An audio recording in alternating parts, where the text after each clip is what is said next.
இன்னைக்கு வந்து கத்திரிக்காய் தேங்காய் பால் குழம்பு பண்ண போறேன். தேங்காய் பால். ஓகே. ஆமா, அது வந்து ஒரு வேற வெர்ஷன் ஆஃப் வத்த குழம்புன்னு சொல்ல முடியாது, பட் அது ஒரு குழம்பு. நல்லா மணக்குது.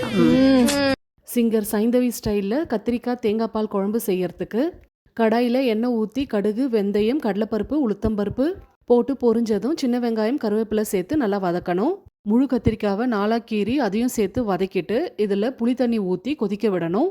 இதுக்கு ஒரு ஸ்பெஷல் மசாலா ரெடி பண்ணணும். அதுக்கு மிக்சி ஜாரில் பூண்டு, மிளகாய்த்தூள், தனியாத்தூள், மஞ்சப்பொடி சேர்த்து தண்ணி ஊற்றாமல் நல்லா அரைச்சி எடுத்துக்கணும். இதையும் குழம்புல சேர்த்துட்டு தேவையான அளவுக்கு உப்பையும் சேர்த்து நல்லா மிக்ஸ் பண்ணி ஒரு 10 நிமிஷத்துக்கு கொதிக்க விடணும். கத்திரிக்காய் நல்லா வெந்ததும் 1/4 மூடி தேங்காயில் கொஞ்சமாக தண்ணி ஊற்றி நல்லா திக் பாலாக ரெடி பண்ணி எடுத்துட்டு அதையும் இது கூடவே சேர்த்துடணும். நல்லா மிக்ஸ் கொடுத்துட்டு ஒரு கொதி வந்ததும் ஸ்டவ் ஆஃப் பண்ணிடணும். தேங்காய் பால் சேர்த்து ரொம்ப நேரம் கொதிக்க விடக்கூடாது, திரியாக வந்துடும். அவ்வளோதான், கத்திரிக்காய் தேங்காய் பால் குழம்பு ரெடி. சுட சாதத்து கூட இந்த குழம்பு சேர்த்து சாப்பிடும்போது தேவாமிர்தமாக இருக்கும். ட்ரை பண்ணிவிட்டு சொல்லுங்கள். பாய்.